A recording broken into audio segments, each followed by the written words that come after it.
afternoon, whenever you're listening to this, welcome to the internet's most sophisticated wrestling podcast, discussing the weekly aspects of it all, right here on The Bald Monkeys Wrestling Podcast.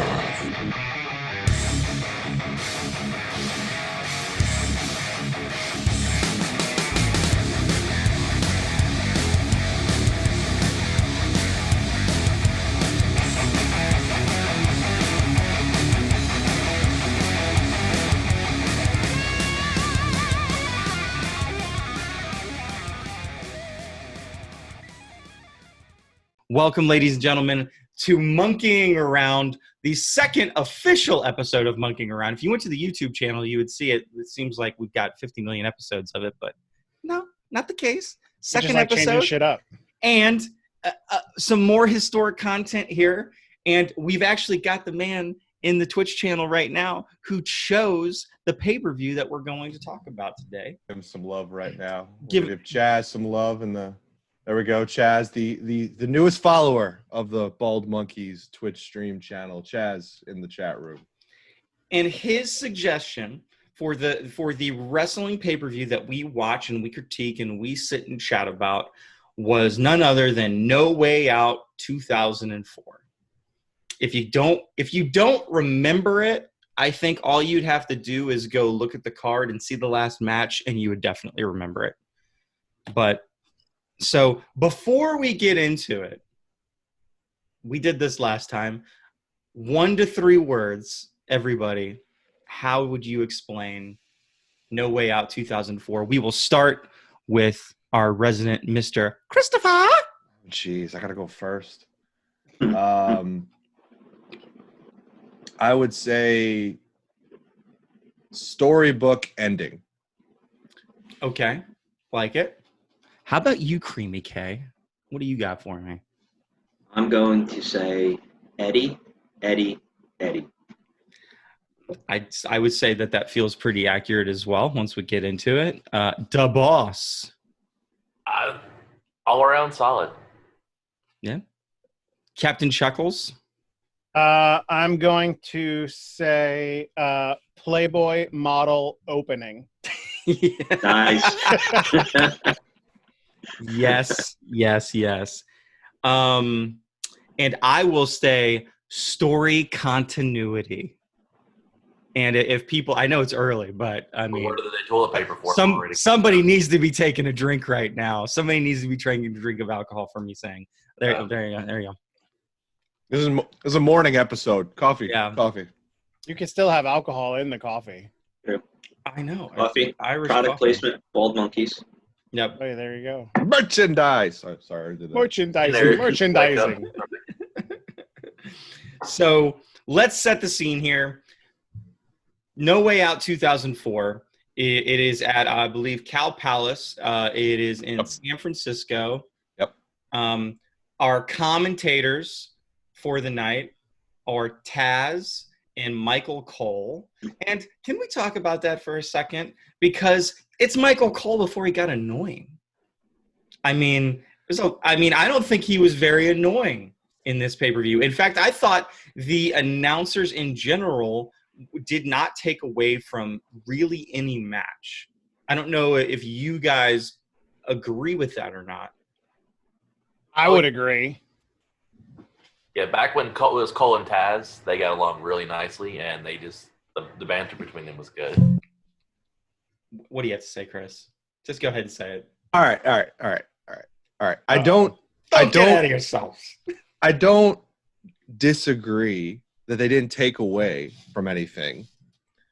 But looking at it today versus looking at it then, I feel like Taz and Cole are actually better commentators today than they were back then, which makes sense because it's been a long time. They've had, a long time to season themselves.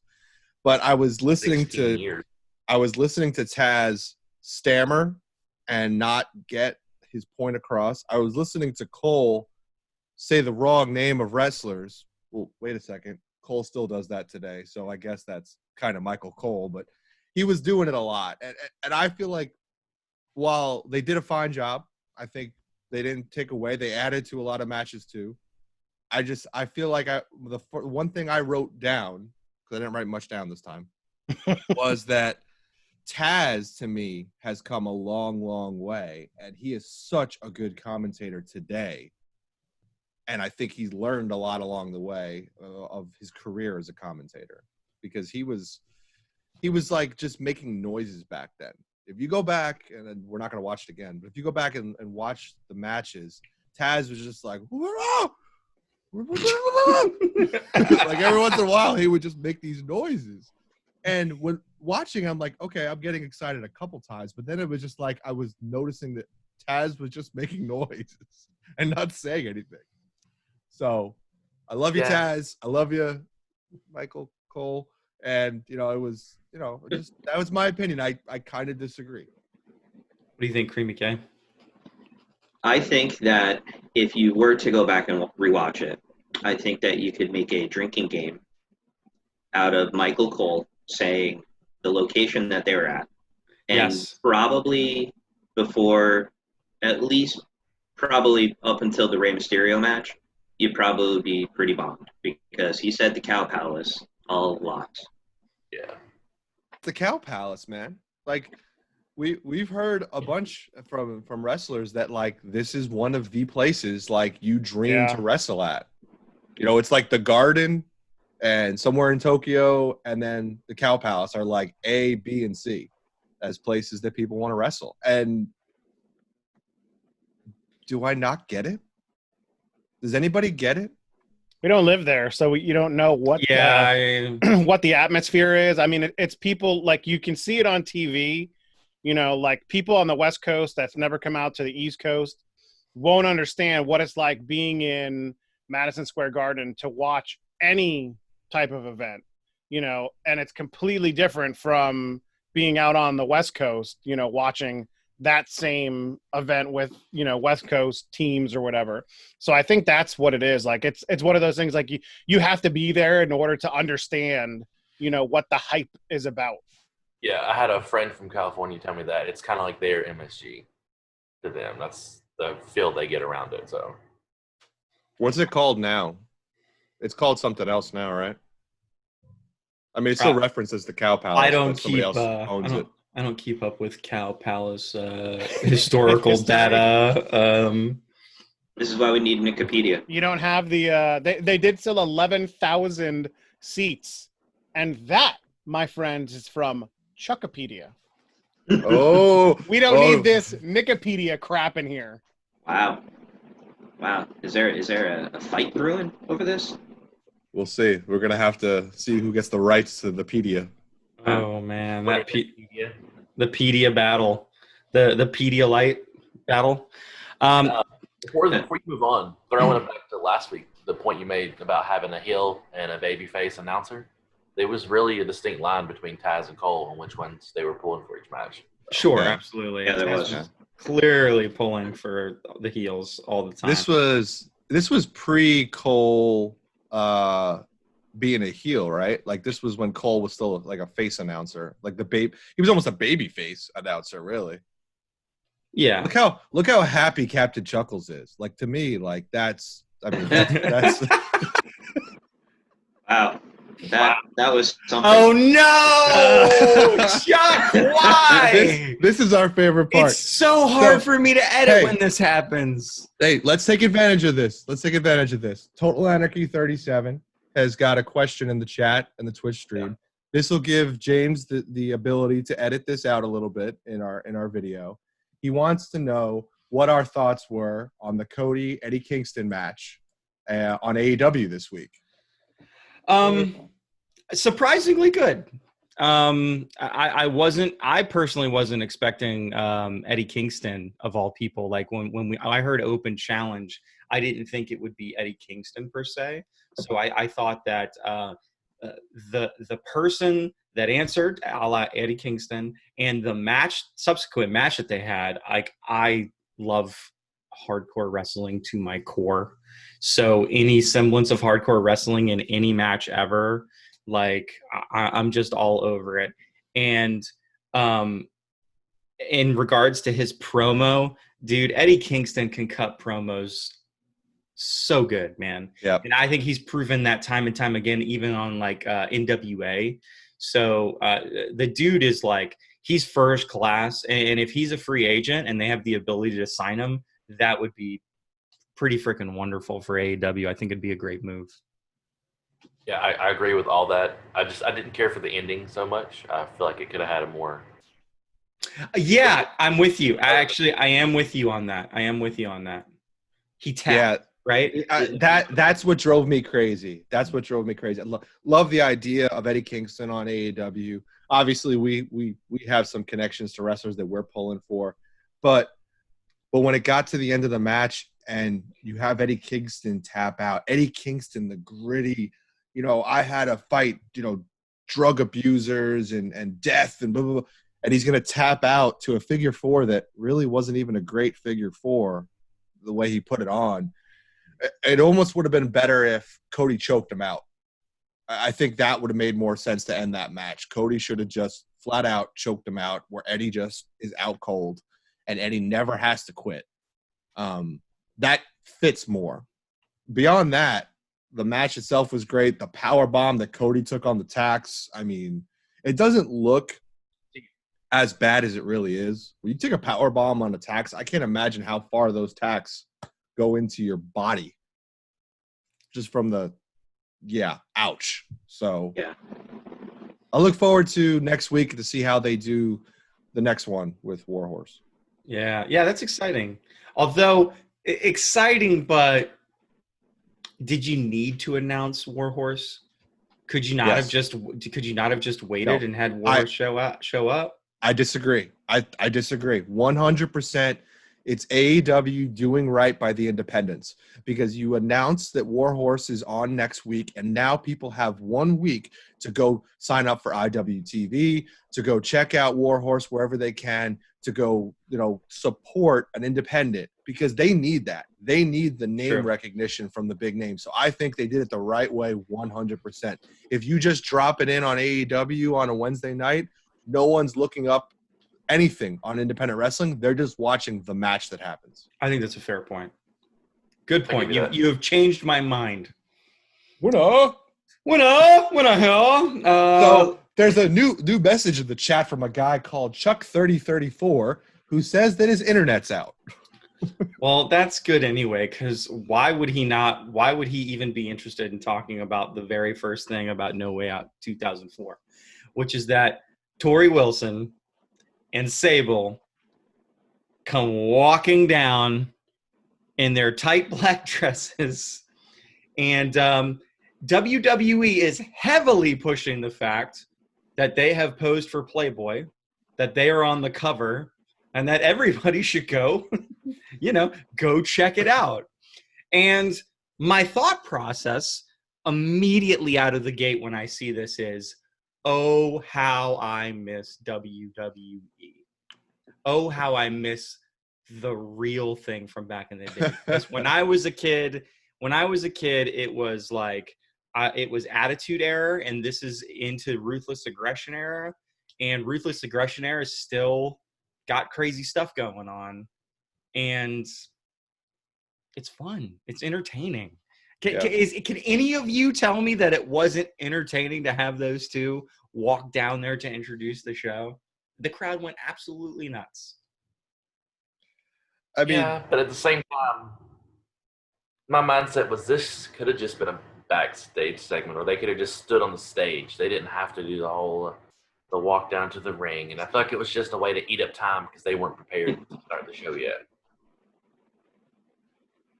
Yeah, I kind of agree with Steven. Like, while I appreciate the sentiment of what they were doing, it was almost incomplete. Like, it was like, hey, girls, just go out there, say these couple lines that are, innuendos, and, get the crowd going. There wasn't, like, a structure to – what was the No Way Out, like, music? What was the No Way Out, like, opening? Like, what was – like, I don't remember seeing any of that.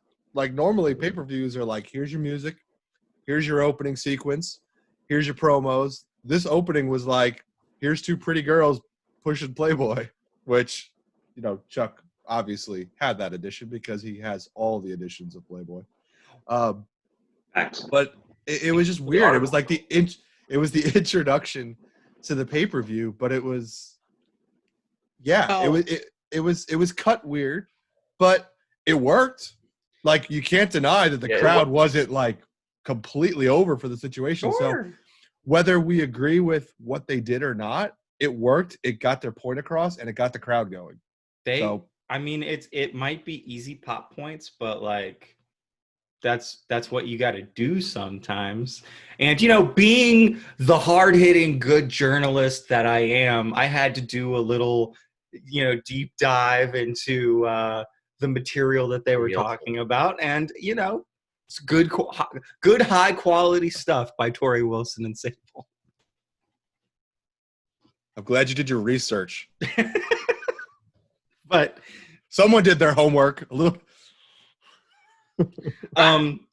So as we continue, right after that, we do have an opening. We do have a No Way Out opening of sorts with kind of a larger promo of the Brock Lesnar Eddie feud over the last few weeks before this, and again, I thought it was a good promo package.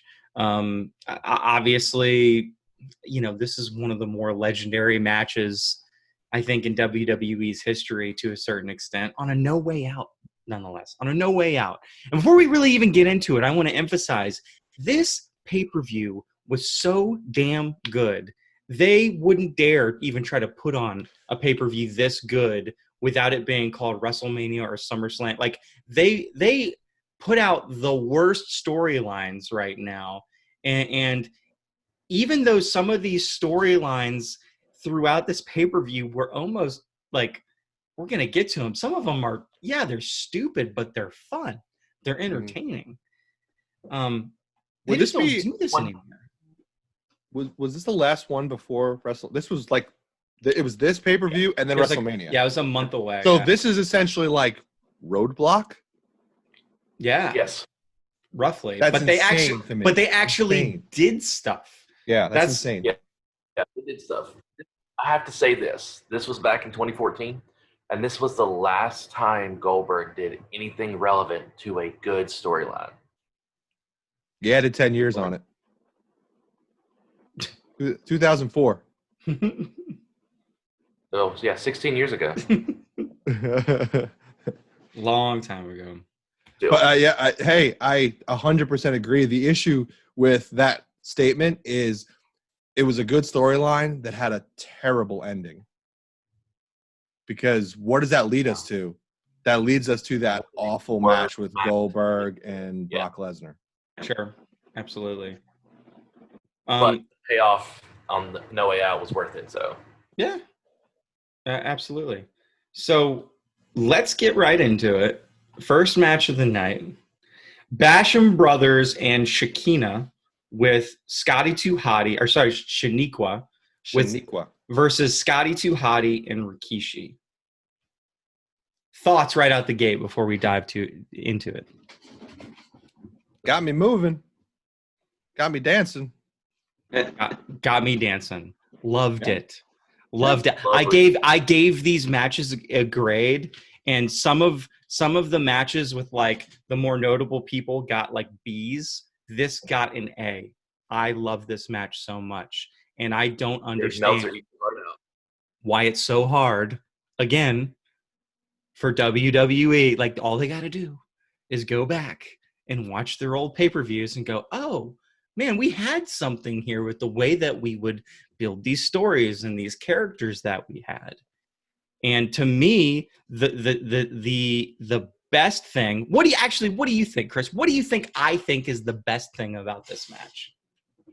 The amount of bumps that she took. Yes. With Rikishi. Yes. He was brutal with her. Yeah. But he took the bumps good, and she was a good sport, and she just kept going, man. Yeah. I mean, she wasn't the best. I mean, I remember her from, she was a Tough Enough contestant, I believe. And, I mean, she wasn't the best wrestler. but she was willing to take bumps. She played the character really well, and she was willing to get in there with a big guy like Rikishi, who, I mean, Samoan drops and bumps in the corner and the splash from the sit out. I mean, come on, like those are some serious bumps to take.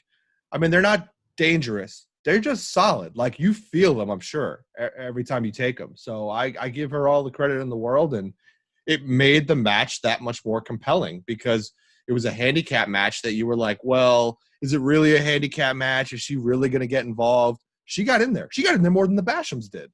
Yeah. So, love Which it. I think is the only negative I have it. I love the Basham brothers. I think they were very underutilized when they were there. Their flow together, they're brothers kind of like the Hardys. They just worked together great, and they didn't use them the way they should have used them. They could have been a lot bigger than they were. And they were bald. I like the bald guys. And they were bald. Yeah. We're very pro bald. Have very solid tag teams because they were split between two shows, SmackDown and Raw. I mean, you had Rikishi and Scotty Hotty as tag champs. Like, that's not even, if you think of Too Cool, that's not the two you think together. So that was the time when they were throwing a lot of groups together, and they should have been used a lot more because they weren't brothers. Yeah. What do you think, Creamy K? I don't remember the Basham brothers, I guess, to the same extent that you guys do. I could have been a time lapse. Yeah. No, that's not your fault. That's them not getting pushed, probably. I mean, that's really what happens with a lot of these things. So yeah. I do remember actually watching this, though. I'm pretty certain that I was over Squeak's house watching this way back when. And I do remember Shaniqua getting pretty rough in there, tossing Scotty Hotty around. And I remember being pretty impressed with this. I'm like, here is this, woman who is, not that Scotty Hotty's a big guy, but he's not a small guy either. He's not a cruiserweight. Like, he's not like a tiny dude. And she's picking him up and slamming him down with a little bit of authority. It was pretty good. I actually wrote down, when I was taking notes of this match, I actually wrote down, have we gone backwards? And I know the answer to my argument is no. We haven't gone backwards, but in ways we have. And in that way, I'm just saying there are women in WWE that are just cut out perfectly to be in these intergender situations.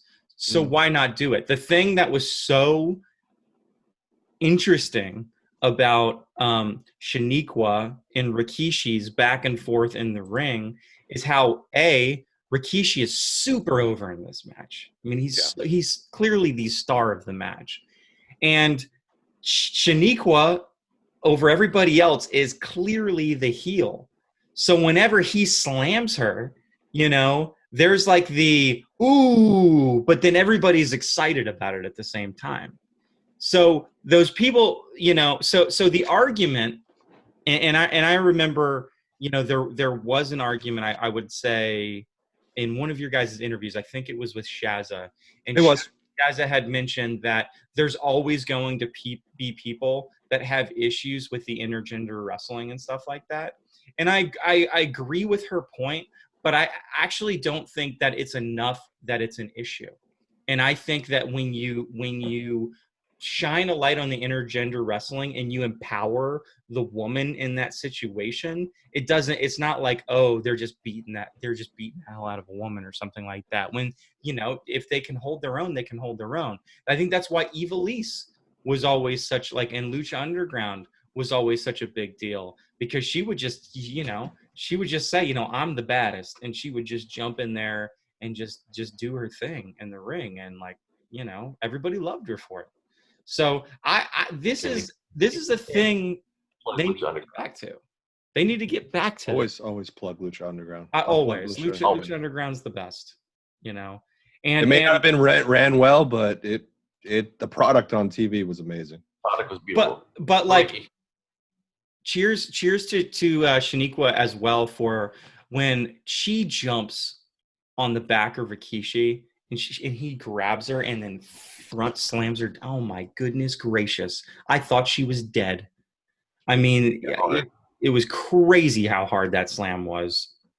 But I gave it an A. Like, I loved it. entertained, point to point. And this was back in the day when all these WWE matches were still pretty short. I mean, it wasn't as bad as the Attitude Era, where it's like, oh, we're going to have 11 matches and they're all 3 minutes long, but, Ruthless Aggression Era, it's like they doubled it, so every match is like 5 minutes.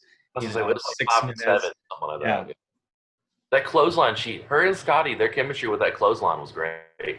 Even the highlights where they showed where she did it before, he sold her clothesline like she was JBL. Yeah. Hey, look. Oh, more editing. God, I hate you, Chuck. I'm gonna do it just to piss you off. Oh my gosh, it takes so long to edit when the screens keep popping around. Welcome to my world. Okay, well, hey, we're almost off this topic. I'm gonna give you the mic if you want to say anything about Basham Brothers versus Scotty 2 Hotty and Rikishi. Man, I am with Kramer. I remember the Bashams as a tag team, but I don't ever really remember them getting like the push that they had at this time in like the stretch leading up to No Way Out and WrestleMania. Because after I watched No Way Out, I went back and I watched WrestleMania right after it because I wanted to see what the fallout was from all the stuff. And I remembered some of the matches, and I know Chris mentioned like the Goldberg match and everything. But I said it in the chat. I said after Rikishi, and I don't know if Chris read it out, but after Rikishi hits the bonsai drop, you can see the ref jut underneath the ropes and tell Shaniqua, because she had her arms way out straight, to like bring him closer to her body so that he could actually get a legit pin. So that was kind of interesting. But overall, I thought it was a really a good match and a nice way that they did the intergender stuff, with Shaniqua in that match as well. You mentioned the WrestleMania following that, and I think I remember maybe 3 matches from that WrestleMania when you're talking about the fallout, and only 2 of them had anything to do with this current card for No Way Out. Well, you had the Eddie match at the end. Yeah. You had and I remember Goldberg and Brock at Mania, and I remember the Triple H, Shawn Michaels, and Chris Benoit match, and that's all I remember from that WrestleMania. You also had there was also a tag team match as well, like a Fatal 4-Way tag team match with the Bashams and Rikishi and the APA. I think were back then too. So there was a bunch more, but yeah, I mean, ultimately the match was a nice match to start off No Way Out, in my opinion. Yeah, I concur.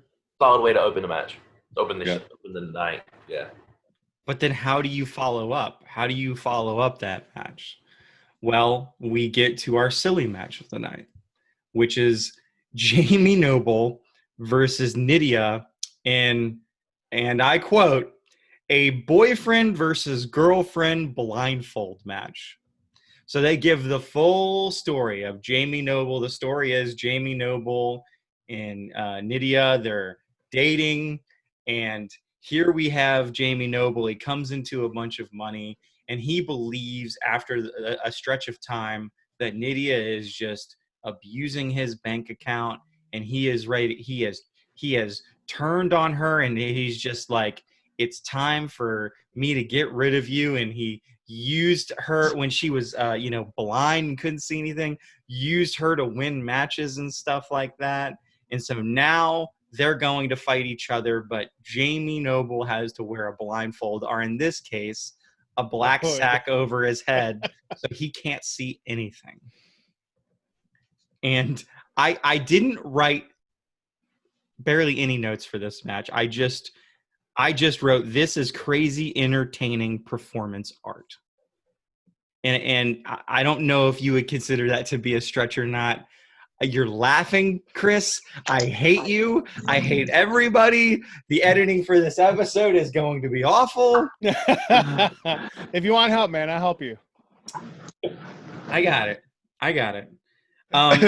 So what did we think about the boyfriend versus girlfriend blindfold match? As for the matches, it was good. I enjoyed it. It was, like I said, funny. It didn't go over the top long. Kind of, you got what you expected out of it. Jamie Noble, very underrated as a character when he was wrestling. He did really good in the weight division, and I don't know. I loved him. J&J Security, I loved him. He's believable. He's good. If I had to pick one match that didn't need to be on this card, it'd be this one. Why not? Why did it not need to be on the card though? Because it's a pre-show match, or it's a weekly just match. What's a pre-show? Yeah. There is no pre-show. They didn't have Exactly. pre-show. The pre-shows didn't exist. But if I'm categorizing it as it is today, this match doesn't belong on the card. Yes, it does. It's okay. It's funny, but ultimately, I don't think the card suffers from it not being there, and I don't think the card benefits from it being there. It benefits from being there. What are you talking about? I disagree. I mean, watched the whole damn thing, and it benefited from being there. I mean, at the time, it like we're looking at this 2020 now, sure. But at the time, it definitely served a purpose in their storyline. Like I remember watching it when it was live and going, oh my God, this is the most ridiculous thing I've ever seen. But I agree with Jimmy that it was entertaining. I mean, seeing how many ways Nidia could get out of his way or like, go down, on the mat and have him trip over her, like going backwards. I mean, it was entertaining. And I mean, you can even see that like from the crowd as well. Like they were, 75% into the match. And of course, you have Jamie Noble at the end who, cheats to get the win, but you knew that was going to happen anyway. But I mean, I thought I didn't write any notes about it because I didn't think there needed to be any notes, but it was interesting. And, Nidia for the time, she could actually like wrestle halfway decently. Tough enough member number 2, right? Yeah. Yep. Okay, if this match was happening today, it would probably be the third match on the WrestleMania card, and it would be saved by the Hurricane coming out in the end to save her because of their storyline together. I just pulled Chris into it. You just pulled Chris right back into it. Yeah. What do you think, Creamy K? I don't have much to say on this one. I think it was more just, like you all said, it was a gimmick, had a little bit of entertainment value. But I also kind of agree with Chris that the card, it could have went either way with it being there or not being there. Again, I said I graded matches, and again, there are notable matches that I gave B's. I gave this match an A. Wow. That's how entertained I was by it, because it did wrestling in a different way. It did like, you have to realize doing this, even if he can see through the mask, doing this coordinated back and forth of her, like you said, Chuck, always skirting around. They even did like, like the one spot where she's like in the corner. Yep. And he's coming to the corner with his hands up, and she's like this. No. And then all of a sudden he turns the other way. I mean, it's all entertaining in my mind. And again, there are matches that we have nowadays in WWE that do a good job. And typically I think they're like some New Day matches sometimes, like the more lighthearted New Day matches, where they get like this crazy kind of fun flow to them, and they're just straight up entertaining. And that is as important as any other type of match in a pay-per-view. And I think it has its place, and I think it benefited this card immensely. And by the time I got to the end of the pay-per-view, had that match not been in there, I wouldn't have been as high on this pay-per-view as I was. I gave it 2 big thumbs up.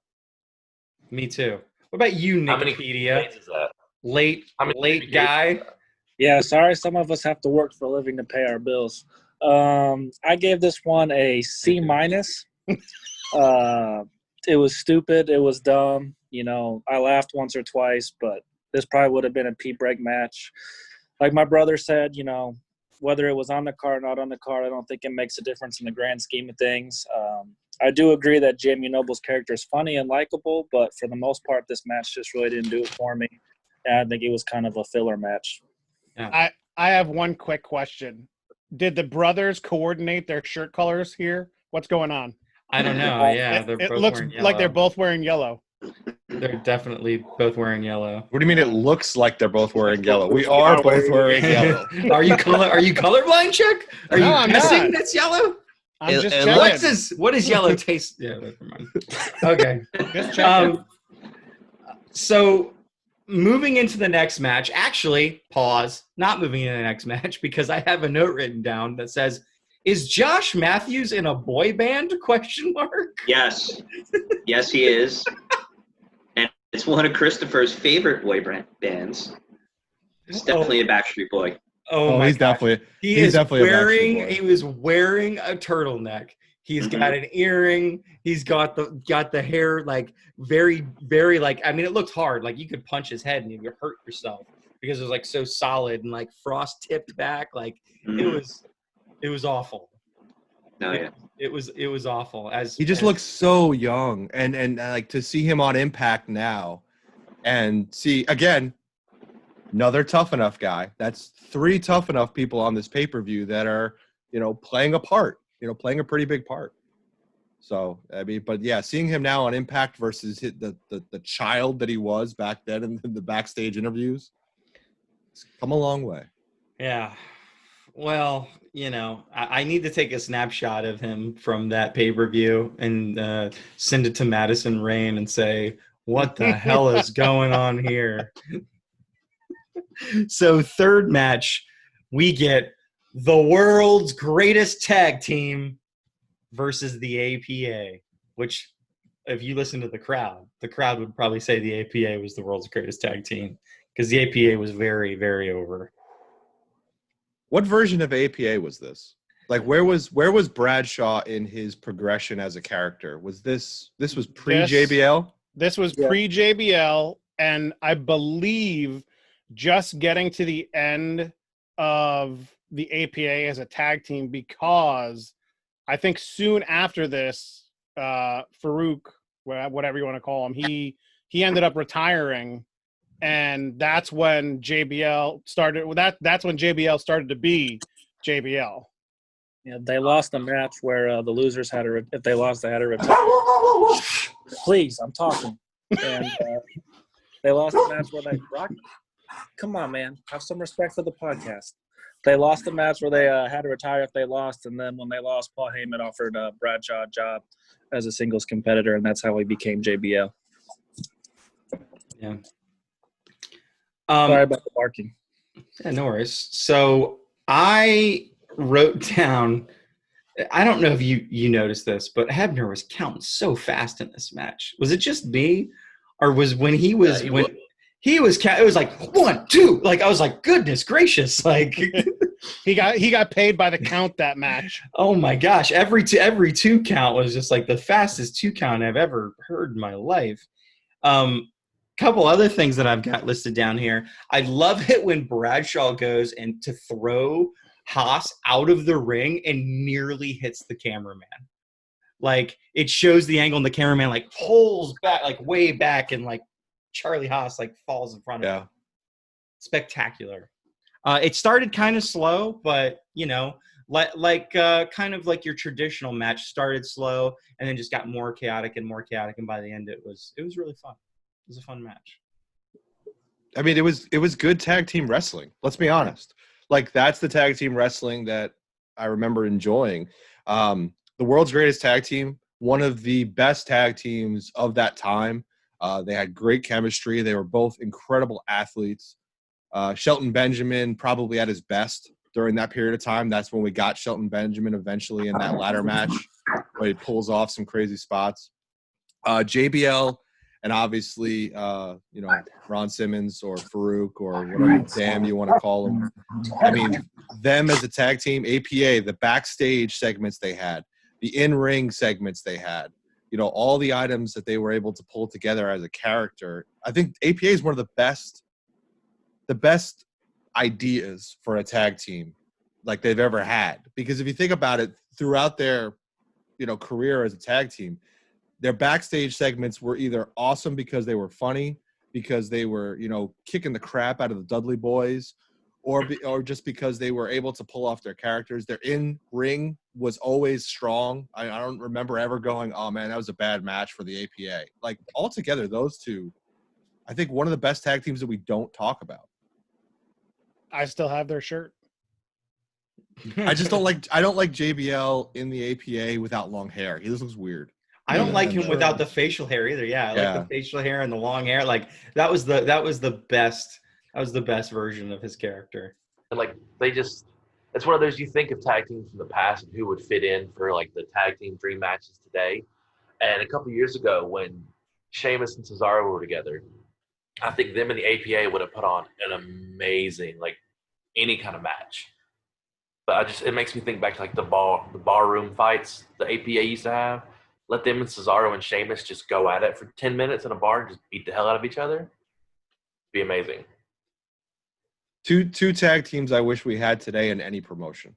Those two tag teams that fought. And it was a well put together match. It told a story. They worked one arm with JBL. They worked the other arm with Ron Simmons. I loved how they put together the whole match. I loved how it ended. JBL almost getting over because, he hits it, but his arm hurts so much and selling that so much. And I was impressed at how strong he was.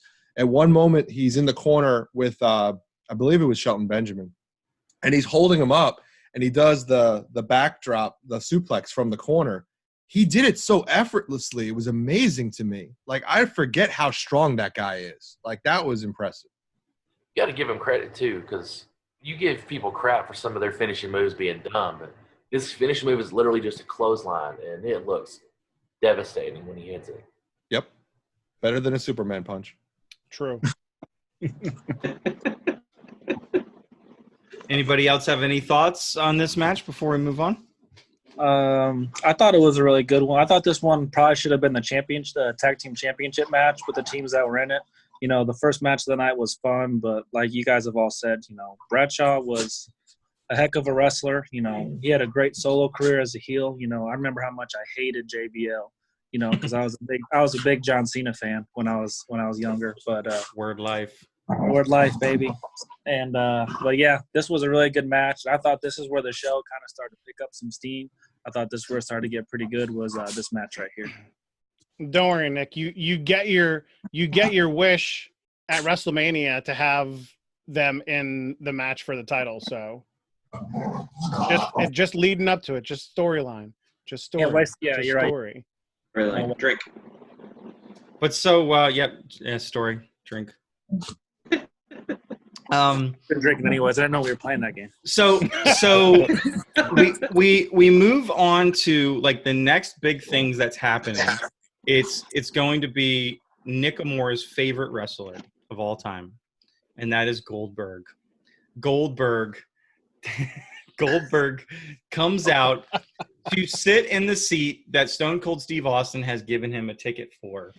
And we have a in-ring segment where Heyman comes down.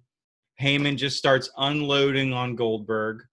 And then Brock Lesnar comes down and tries to instigate a fight with Goldberg, at which point Goldberg jumps into the ring, attacks Brock Lesnar.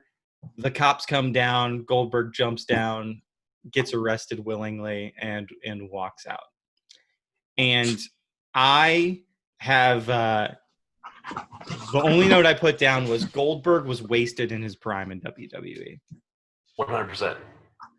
And a lot of it was wasted against Triple H. Because as much as I hate Oldberg, like when he comes back now, I mean, you had Goldberg in his prime, and he's more compelling as a young guy. All of these guys did Maybe not Goldberg though. Here's the one tricky thing. Maybe Goldberg doesn't apply to this, but like I feel like even the guys now that we complain about, like they do all the same stuff. Like even Brock Lesnar was doing a lot more back then than he does now. I mean, he was doing a lot more. Like he was such a good wrestler back then that it pains me nowadays that he's such a bad wrestler now. in my humble opinion, of course. Well, that's a different. Let's hold that conversation Sure. for the end of the pay-per-view because I have thoughts on that comment.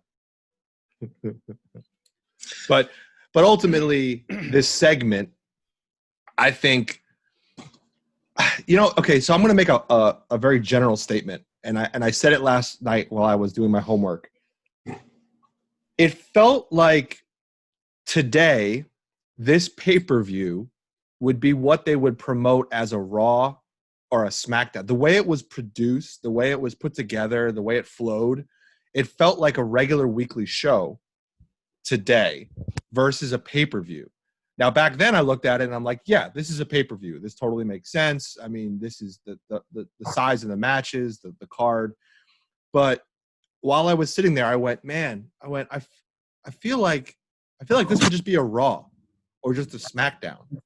Like this is what they would try to put on today, where there's segments, there's promos being cut, and it was a situation where we don't see that in pay-per-views today. Pay-per-views today are very match, build up to the match, like the preview to the match, preview to the match.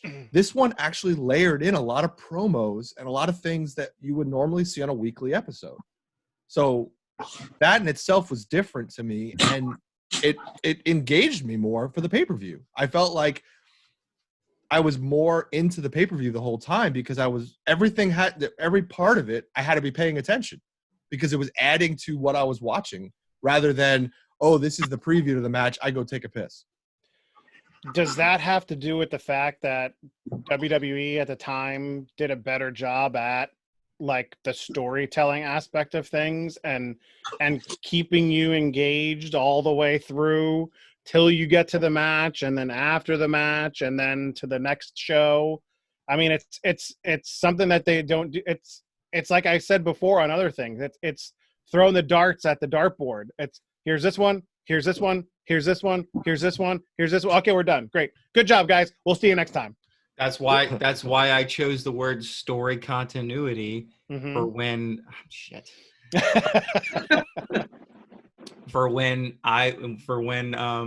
we were describing it basically in a couple words. Yeah, it is, but, and it is nice to see it. It's not the only WWE pay-per-view though that has that. It's that era. That era, they cared so much more about story. And so now, and I've made this complaint numerous times on just free chatting roundtable podcasts. We've gotten to a point in WWE where they had gotten so big at some point that when they commit to a story and they see ratings drop, they go, oh, no, we need to pull away from that story now. It's like, that's not the good thing to do, because if you just take 8 different stories that are all unique and you just commit to them, then it's what a lot of the wrestlers that leave WWE say.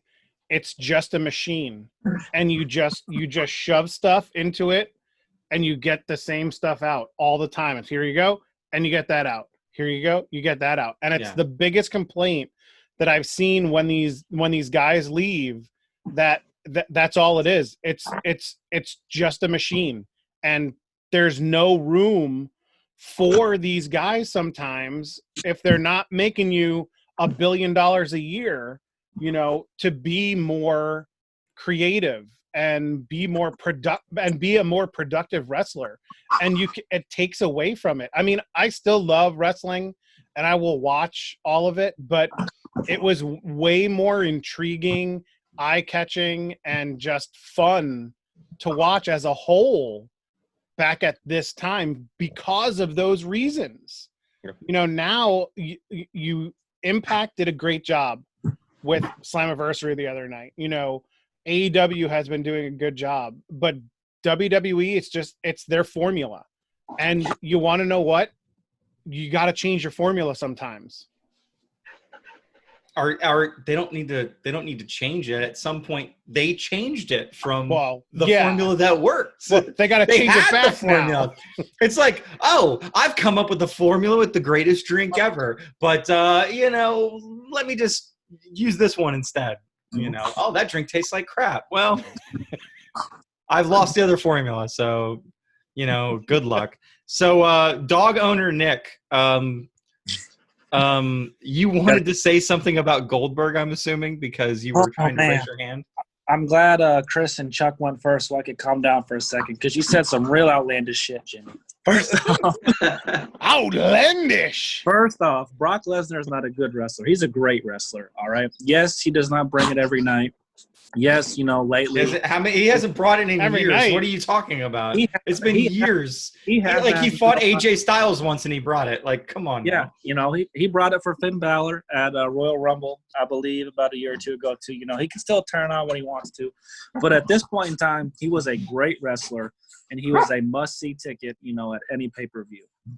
But your Goldberg comment is one that really stung. Would you shut up, please?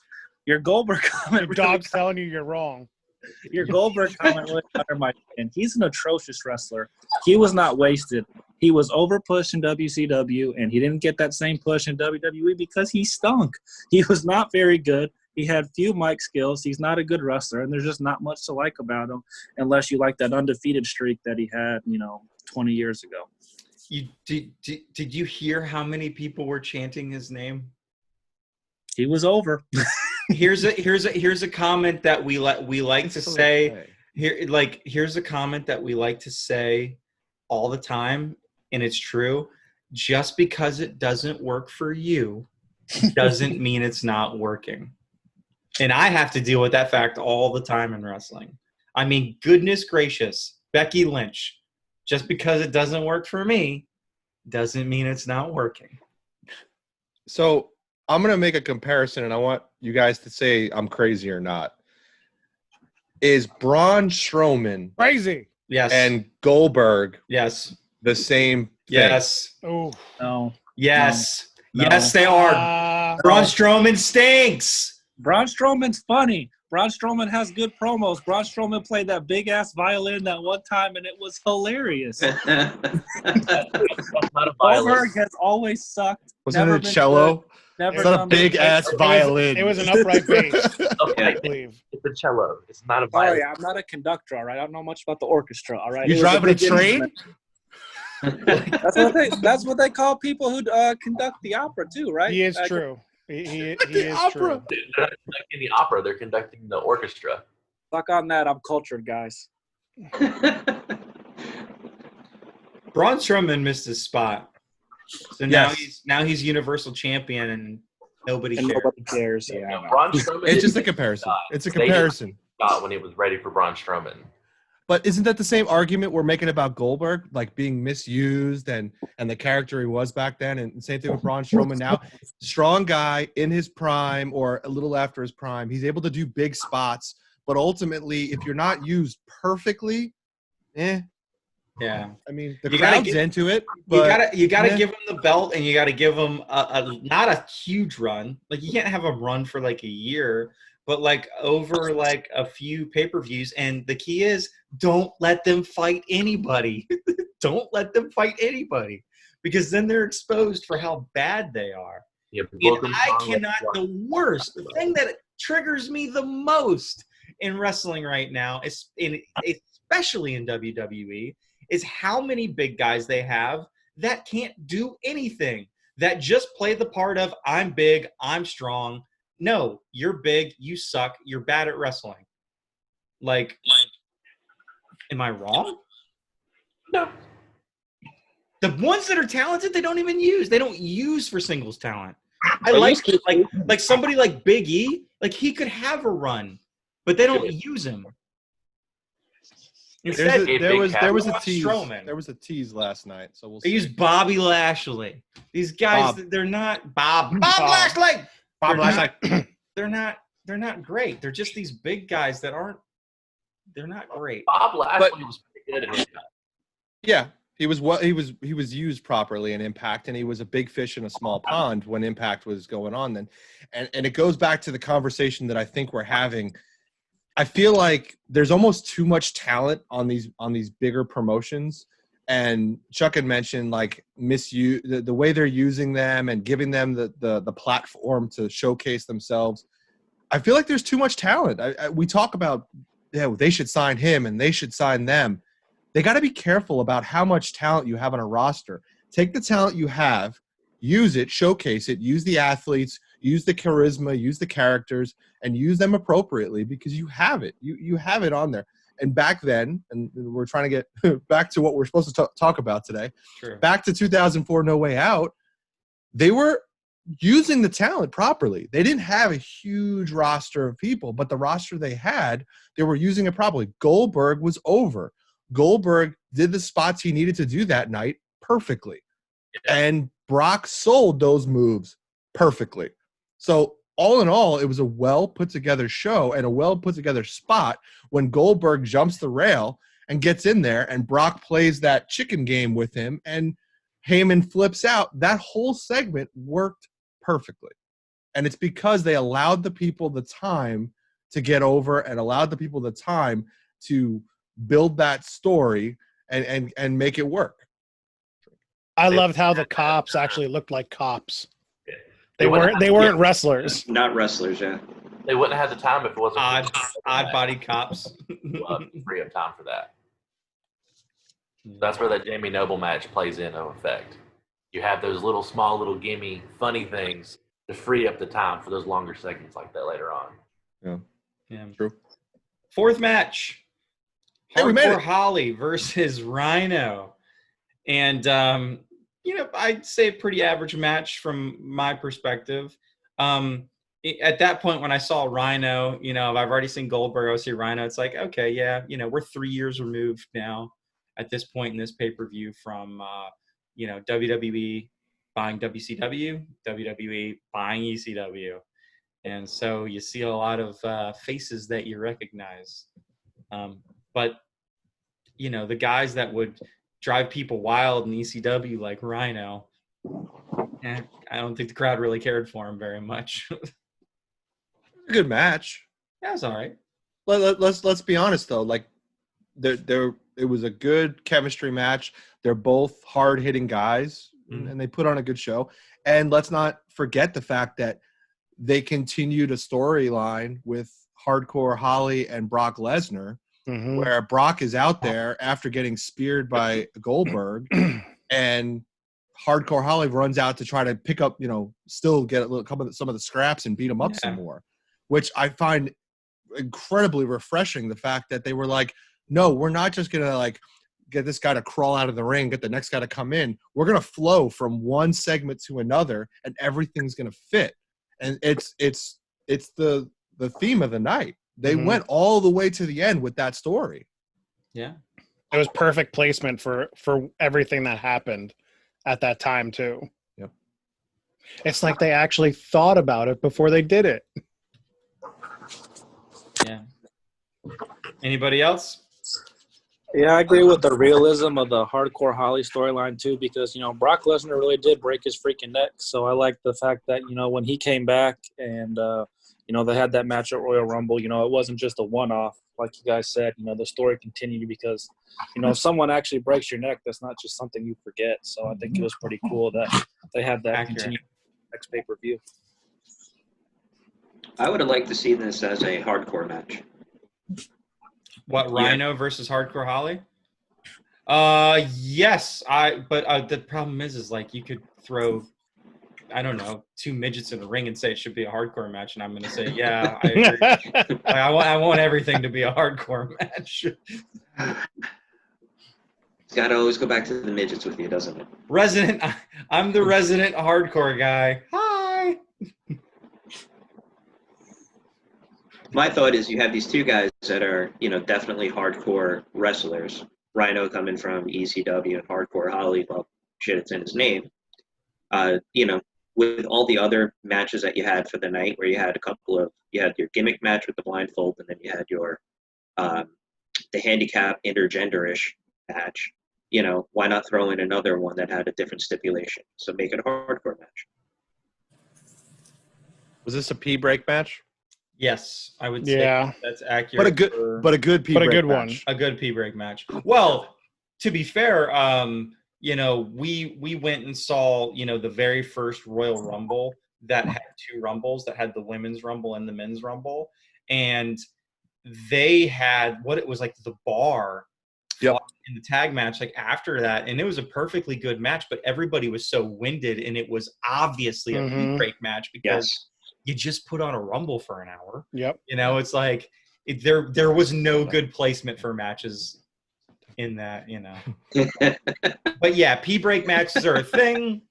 You know, it's funny, after WrestleMania is one of the things that all of us complain about the most is like they didn't organize the matches in the right direction. It's like there has to be a pee break match because WrestleMania is so long. It has to be a pee break match like every, you know, certain amount of matches, and it's like they never quite get it right.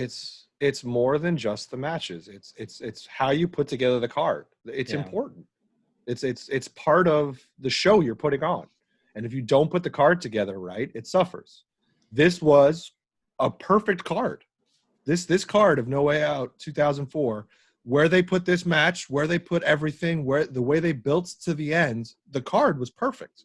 I don't have to love every match, but the way they built the card.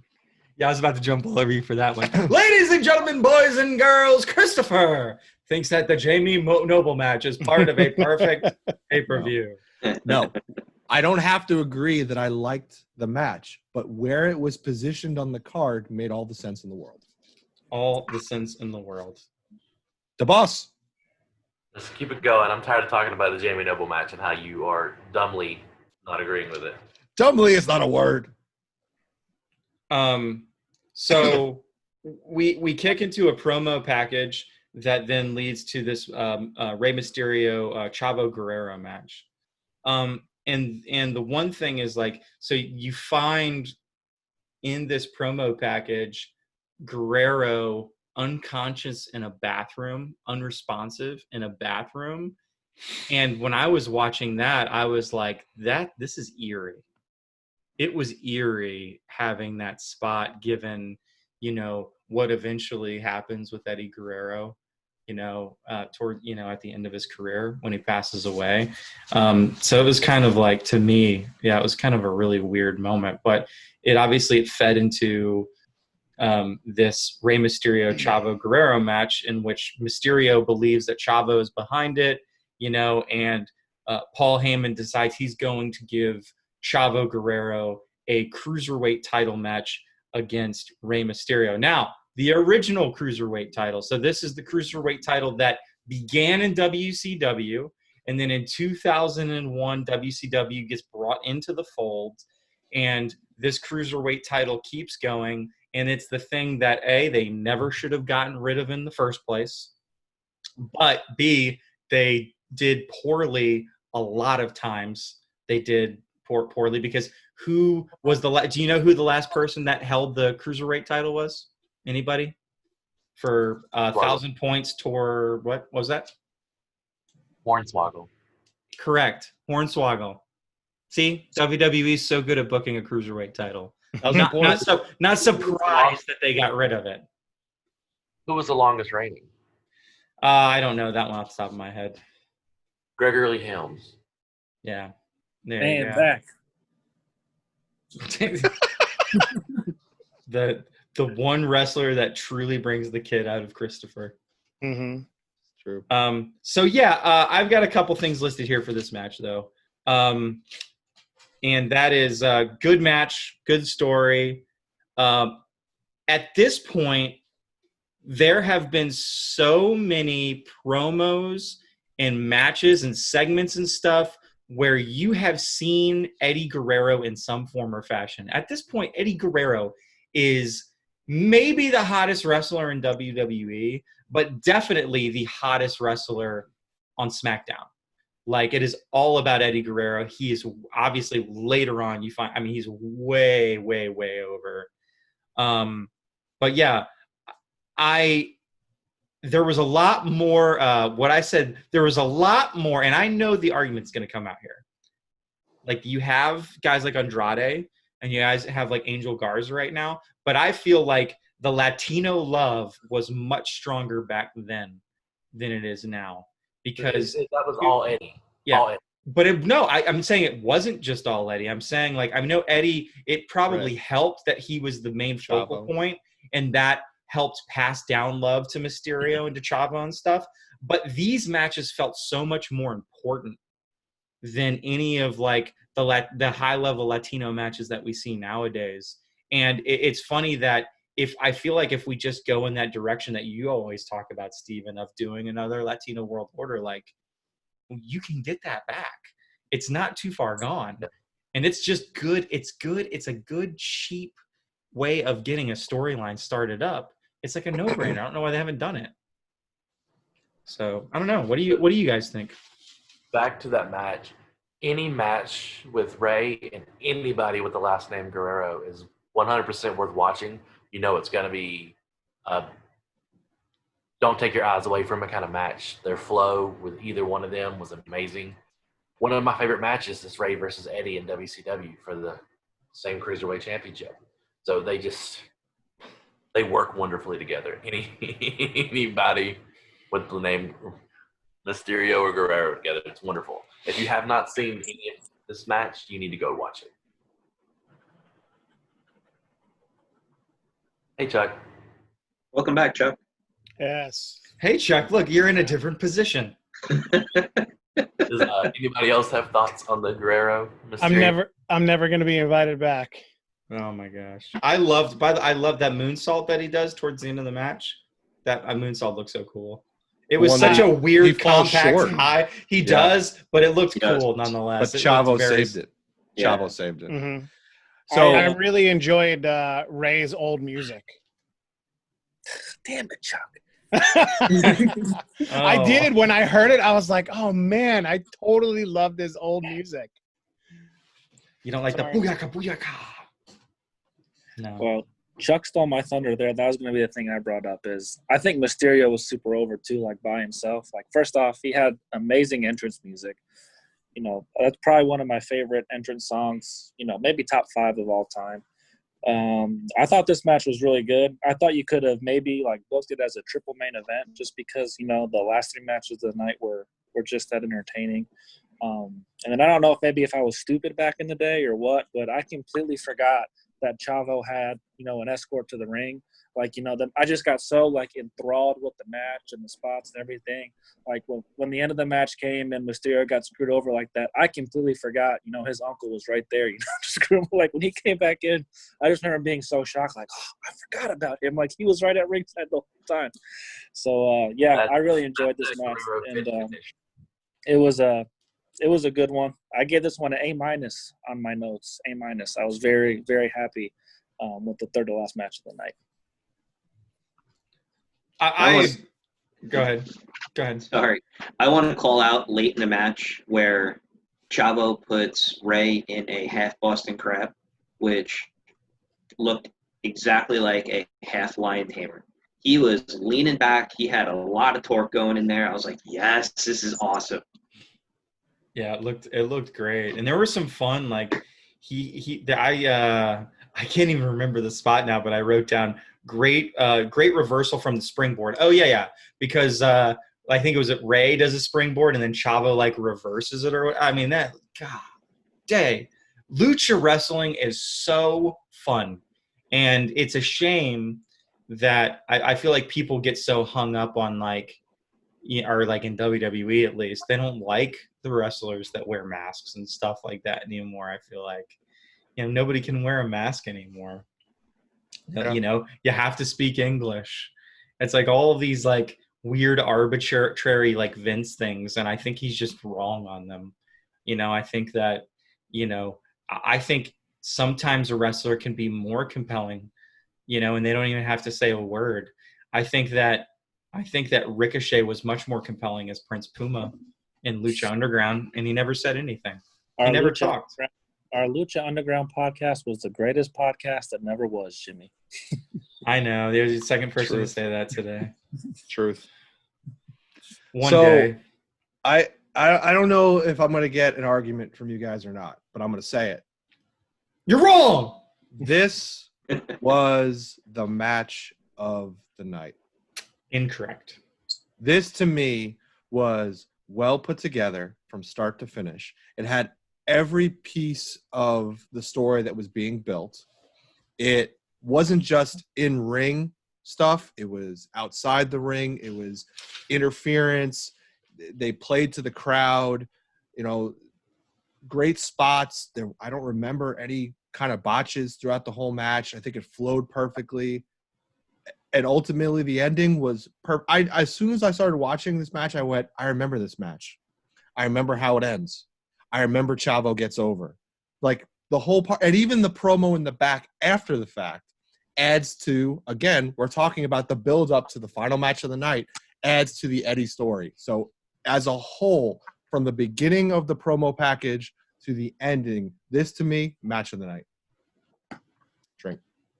No. Eddie and Brock are a match of the night, but I'm not going to argue that it's not a good match. I would think. I don't know about match. As a whole match, this one was up there, but the moment of the night was definitely the Eddie match. Yeah, I actually think, I just That's like, because I think moment. I agree with you in the whole build, and I think that made Eddie and Brock the match of the night for me personally. They slow burned to the Eddie match throughout the whole night. It was good. But this is based on a pay-per-view because, again, if I'm just going to pick a match that's the match of the night, it's Jamie Noble. Oh my! I'm telling you, it's performance art, man. It was legitimately performance art. You're going to put Jamie Noble with a hood over his head, over freaking Chavo Guerrero and Rey Mysterio. Yep.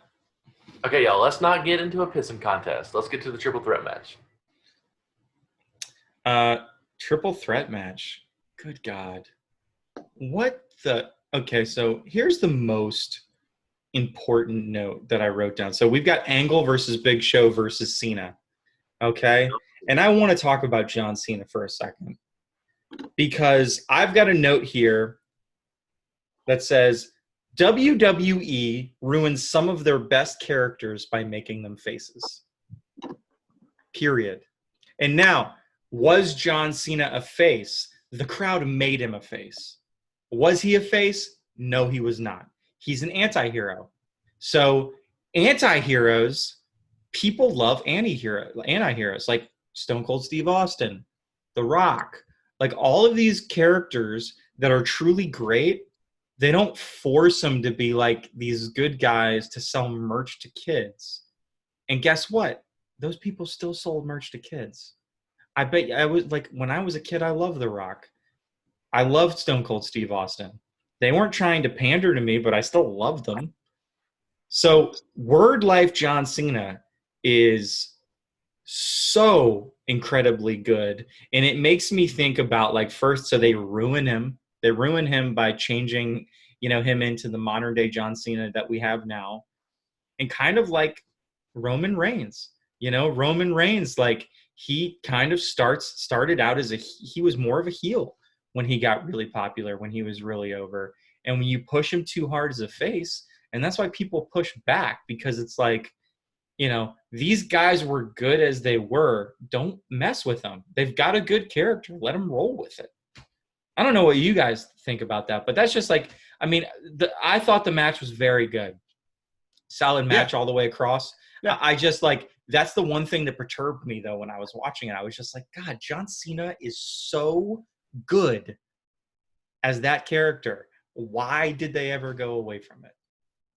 Because they entered the PG version. That's just because they entered the PG version of WWE eventually, which, by the way, there's a thing called AEW and they're TV 14, and they're kind of a lot better than you right now because they're willing to push the limit on stuff. So they're doing wrestling wrong. They've been doing wrestling wrong for a long time. Ever since they hit that PG era, everything's gone downhill, and they don't know why. Why are ratings not like they used to be? Because you don't put out entertaining shit anymore. I don't know. That's my thoughts. You guys go. I'm done talking. Oh, we were just waiting. I enjoyed the match as a whole. I feel like the ending kind of jumped right back into the storyline they had leading up to Eddie having his match later in the night where he won the #1 contender spot from Angle. They did it perfectly to set it up to where they're a month away from WrestleMania and there was already some kind of a story in place to be able to throw that into. And it was perfect. I remember looking back and watching it. You kind of felt like Cena was going to win just because he was the up-and-coming guy. He was the one they were getting behind. Big Show, they just do Big Show and everything just to have that big body there in case somebody else couldn't do it and have the moments where Cena would flip him or Angle would, slam him. And Big Show was just meat in the corner, basically. In that it was really just Angle and Cena, and I would have probably enjoyed the match better if it was just Cena. But it was solid all the way around. I enjoyed it. I give it probably an A-. Anybody else? Chris, go ahead. I want to point out, and I said it in the chat, how good is Kurt Angle in this match? Because I feel like Kurt Angle, John Cena's, great promo cut, building his character, playing off Big Show and Angle really well. But I think Angle was the star in this match. The moves that he pulled off, the ability to, pick up a big guy and dump him over the top rope like he did. This was Angle in his prime, and man, do I miss Kurt Angle, and I wish we got more of that Kurt Angle in WWE. I feel like we got gypped, who could have been like one of the greatest wrestlers ever in Kurt Angle. He had the character down. He was amazing in the ring, and going back and watching a match like this just reminded me what could have been for Kurt Angle. It's interesting because he arguably got better too when he went to Impact. He was just as good in Impact. I mean, he was a really, really great character. And so I think a lot of people, they have the tendency to be, when they talk about Kurt Angle, if they don't know about Impact, or I'm sorry, it was TNA back then, but TNA, yeah. If they never watched TNA, they go, well, he's such a good wrestler for such a short career. It's like, he didn't have a short career. Like, go watch him in TNA. Like, he's just as good. And I mean, he was an incredible wrestler. But that was arguably a couple of the early years of that. He might have been in his prime, which is crazy to say. But he was going off. Yeah, I had a couple of things written down. I said, going back to the whole music aspect of things, the John Cena Thugonomics theme is fantastic.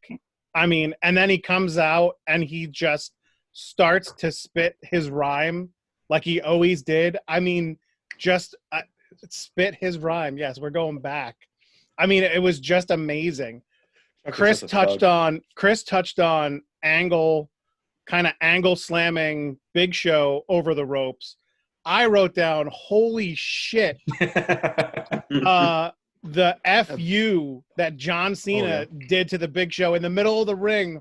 Holy crap. Like, you just see how strong Cena is at this time to be able to do that. And, big, and other guys have done it to Big Show, but man, that was awesome. And then to touch on like what Steven said, I wrote down, it was poetic justice that Angle won since he was the second runner-up in the SmackDown Battle Royal.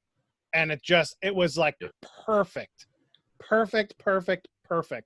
from that Battle Royal to No Way Out, and then to what happens at WrestleMania a month later. It was a great match. When they cared about storytelling. Yeah. I will try and be concise here because I have a lot to say, but I'm going to keep it brief. First off, I love Word Life John Cena. Anytime he comes out freestyling, whoo, that just gets me going. He was so creative. Like, gets Nick's panties in a bunch. It's incredible. Like, I don't like to say this because I'm a big rock supporter, but honestly, John Cena is probably the best on the mic of all time. Like, if he could have had the TV 14 era his whole career, I can't imagine some of the stuff that he would have, said, or some of the stuff that would have came out of his mouth, because he was so creative, so off the cuff. He was fantastic, and he really knew how to get the crowd over. The Kurt Angle portion, I do think he's one of the greatest wrestlers, like, in the ring of all time.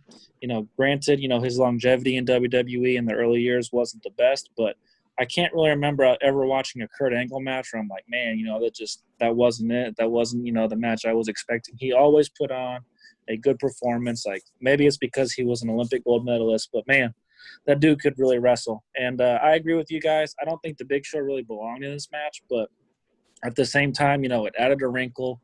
It got John Cena's story to WrestleMania to face him for the U.S. title. He maybe wasn't quite ready, for that main event push. And I think the fact that we had Kurt Angle versus Eddie at WrestleMania, after the fact, as the payoff for this little couple of months building up to WrestleMania, Kurt Angle and Eddie are probably maybe two of the greatest technical wrestlers of this time period. And I think WWE booked it perfectly. You can't say that nowadays. It's probably been about 10, 15 years since they have booked something perfectly. But, like you guys were talking about, this show top to bottom was really good. And especially these last two matches, I think they did a fantastic job.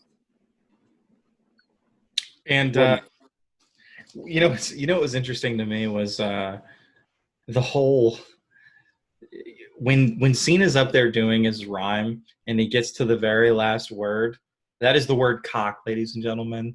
You're not supposed to say it. He doesn't have to say it. The whole crowd just screamed it. I mean, the whole crowd. It was wonderful. He was so cool. One thing, and now maybe we've changed the rules, and like this is what I was confused on. I think we've changed the rules from 2004 to now. There's a low blow that they're like, oh, they're glad the ref didn't see it. And my thought was, and again, I guess the rules are different. My thought is, well, there's no disqualification in a triple threat match, so why would it matter if the ref saw that you low blowed somebody? Like, it shouldn't matter. But maybe it was different back then. Maybe there was disqualification. I can't remember. I don't think there was. Yeah, I don't think there was. So, like, they hit a low blow, and it's like, oh, they're really lucky the ref didn't see that. It's like, why would it matter? Like, hey, you should be like, hey, ref, low blow. Like, so. But what I did, I just everybody have their drink close to them, because this is where, when I got to match 6, I wrote down story continuity. Cheers. Cheers, chat. Last match of the night. Oh, hold on, Jim. Oh, yeah, go ahead. Oh, the creamy one. Oh, One thing that I wanted to bring up, that I was waiting to see if anybody else was going to say it. So before the match started, they were running the promos. They had I think it was called the Tale of the Tape.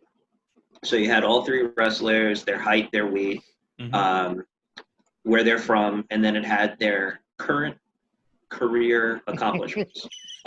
I think I know where this is going. Oh, yeah. So you see Kurt Angle, obviously Olympic gold medalist. At that point, multi-time world champion. Then goes to Big Show. Then, he's the current U.S. champion. And then, three-time world champion. Yeah, multi-time world champion as well. And then you have John Cena, who has a PhD in thugonomics. I had to make sure I read it correctly. So PhD in thugonomics. So Nick, the guy that you've been pretty hard up on, he's a PhD, whereas everybody else is champions. Yeah, he's a doctor. He's a doctor. Doctor of thugonomics. That's what PhD stands for, buddy. Yep. You're saying the same thing. Oh, man. Great point. Thank you. I thought that was important to bring up.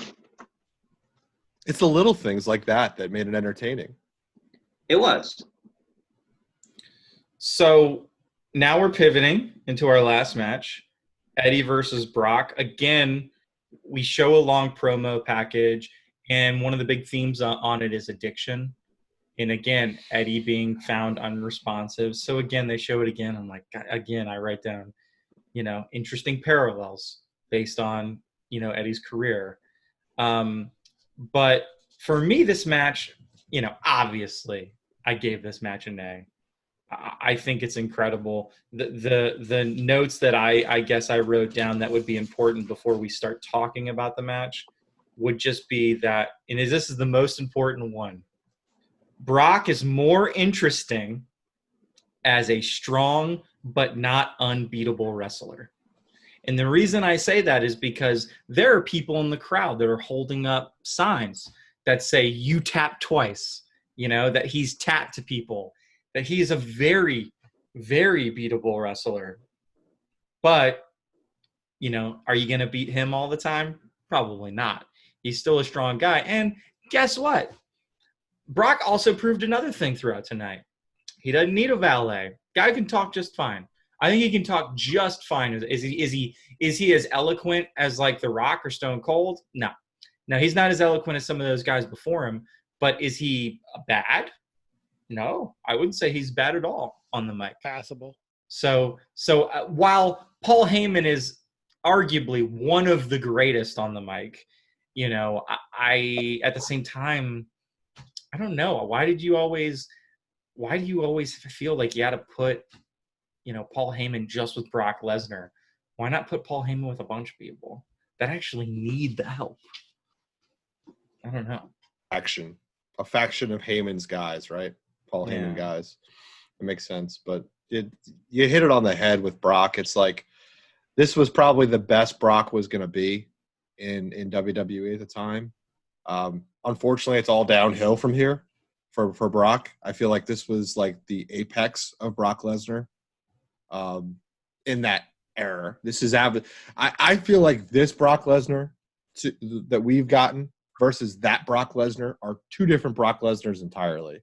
Sure. That Brock Lesnar, that was the apex. That was a great wrestler, willing to do anything, putting people over, putting himself over. He was a good, a good company man. Like I have no issue with that Brock Lesnar, where this one is a little bit muddy. He got too big, too in his head, too I don't even know what the next word would be. He ruined himself. Like, I mean, do everything that you want to do, bro. But like you as Brock Lesnar I was a huge Lesnar fan. Huge. I loved the dude. He was amazing.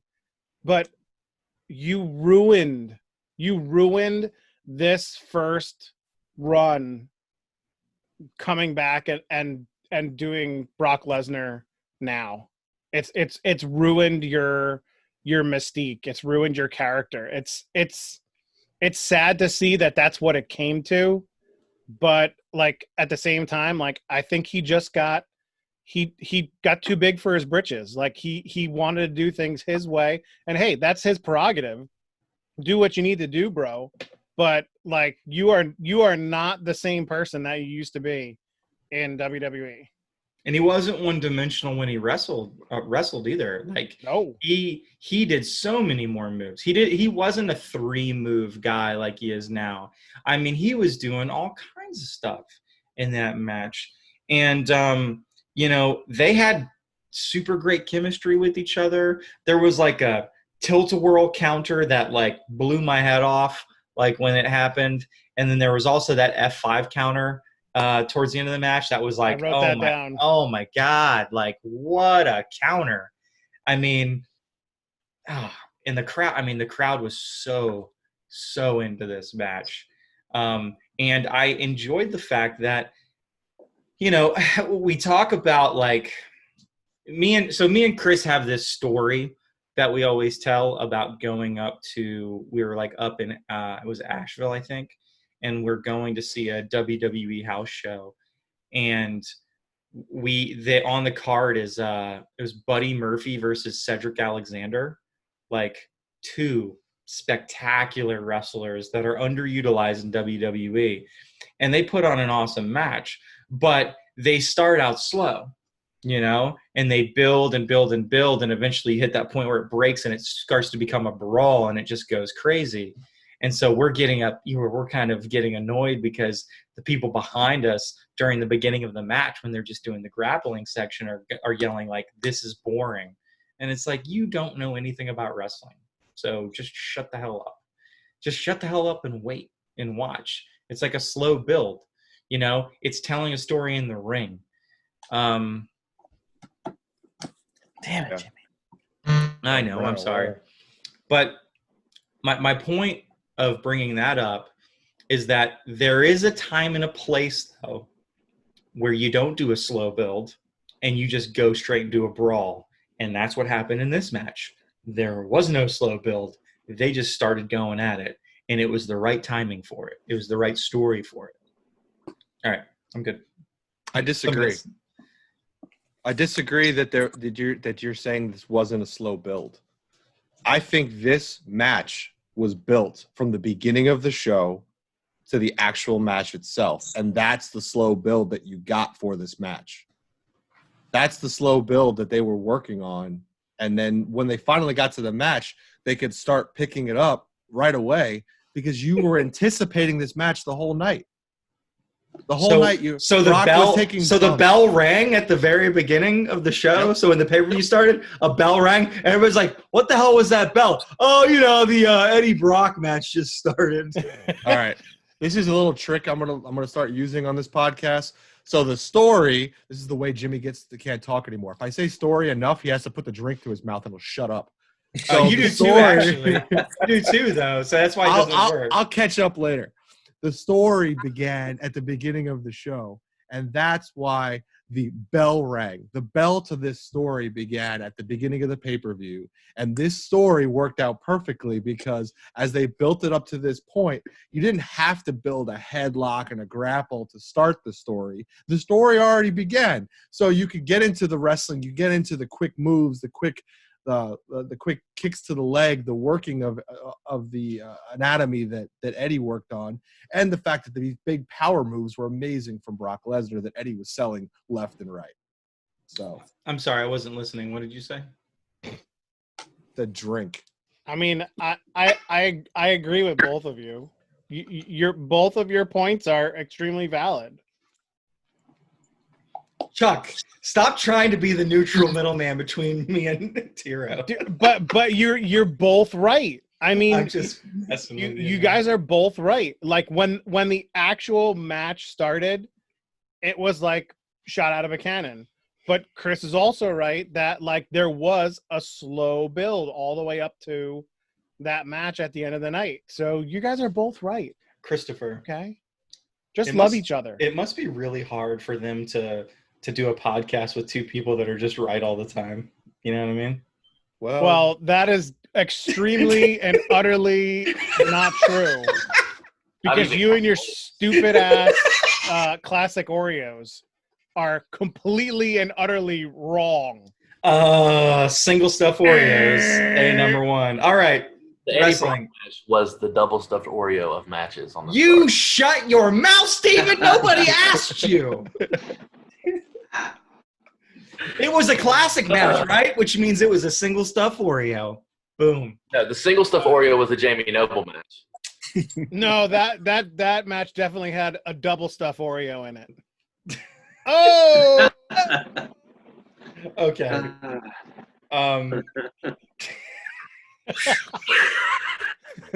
We were riding down. It was a great match. And then Chuck comes back in and just like... The storyline for the whole thing leading into Mania, what they've been doing the months prior, this was a great payoff match. Wonderful moment for Eddie. Of course, everybody who knows Eddie Guerrero wrestling knows this match. And it was way past time for him to have the big belt. And the moment there, then the moment at Mania with him and Benoit might have even been bigger than his celebration at this moment. But well-deserved all around for Eddie. The match itself from Brock was amazing. He deserves massive props for that, especially going into the crap show he had at WrestleMania. He deserved amazing props for that Eddie match. This is what Brock should remember as his last match of his first run. He should have ended it there. They should have just had like a parking lot beat the hell out of each other and then both have been gone. That's how Brock and Goldberg should have ended their runs instead of having that shit show of a match.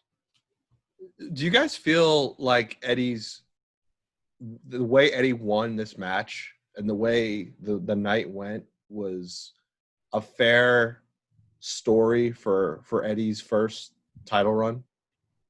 With Taz shouting, Eddie cheated, Eddie cheated, Eddie cheated. Yes, 100%. That's the Eddie Guerrero way. Yeah, it's weird. We'll talk about it, right? And we'll say, it sucks that this person couldn't get over clean, et cetera, et cetera. Eddie getting over clean wouldn't have made sense. Like, Eddie had to get over Eddie's way, right? Sure. That's what made it perfect. And how many times during the match was Eddie on the top rope and he goes for a big move and he doesn't hit it? I wrote that down. I said, I cannot imagine how many times he had it and then just Brock gets up, rolls out of the way, he misses it. Like, it was at least 8 or 9 times that Eddie was on the top and just missed a move. And, you know, with what Jimmy said before, I mean, that F5 counter at the end of the match, then into the frog splash to win, was such an amazing clip. I mean, it epitomized that match in 30 seconds. It was absolutely fantastic. And one of the biggest pops ever. Yeah, still today. Yeah. Should they change the name of the frog splash to just like the Eddie Splash or Latino Splash or something like that? Like, I mean, because I mean, Chaz makes a good point. Was there ever a better frog splash? I don't know. RVD had a pretty good 5-star. Yeah, RVD's got a good one too. But Eddie doing the shimmy before he does it, especially when he did it off the top of the cage, was amazing. But some of RVD's off the ladder have been.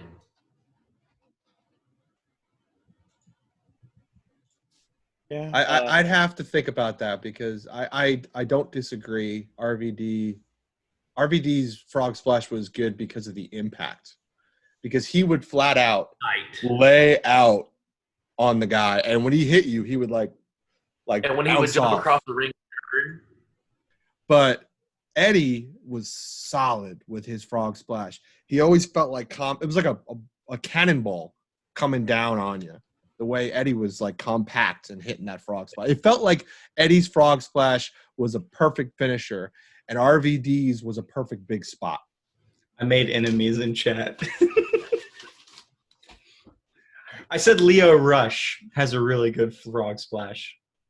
Drink. I mean, everybody can shake your head. Just go watch a fucking video of it. He's got a really good frog splash. He does. I don't know. I think he's third behind those two, though. I don't know. I don't know that I'm saying he's got the best. You're just being Jimmy. Jimmy. You're being difficult. That's typical Big Baby Jimmy. You just got to go against the grain. You know, you got to like your single stuff Oreos. I don't know. Every other I mean, it's better than like it. I may be controversial, Big Baby Jimmy, but at least I'm on time. I do my homework. My dogs don't bark every 3 seconds. I mean, I think I'm doing pretty good on this podcast. First off, they are good boys. They're very good boys. Second off, you're not controversial. You're contradictive. And third off, I'm going to jump into this No Way Out match. So oh, no. Go ahead. Well, I was just going to ask, though, and we've talked about this before. If I sat there and like rubbed your stomach and agreed with everything you said in the entire podcast, do you think our content would be interesting at all? Don't touch my stomach. It'd be creepy. I mean, also, you touched my stomach. Beside it being creepy. Go ahead. Let's hear your take. I can go now. It'll be pretty short. You guys covered most of it. Yeah, it was an A+ match. Everyone loves a good underdog story. I think they built to this really well because you just, so many times throughout the match, like there's no way he's going to win. Like he's going to lose again. Like he's going to come up just short, like yada, yada, yada, blah, blah, blah. And then, he wins. The crowd reaction was super cool. And yeah, it was probably post-Attitude Era, one of the better moments, in WWE history where it was just like, everyone in the arena that night was just so thrilled. Like, finally the crowning of a guy who's worked his ass off for a number of years to get to this pinnacle. And, he beats probably the biggest wrestler the last couple of years. There was the Rock Stone Cold era. Triple H had his thing, but Brock Lesnar probably from like late 2002 to this point in time was, he was the top guy in WWE. He won more often than he lost. He was a pretty big deal.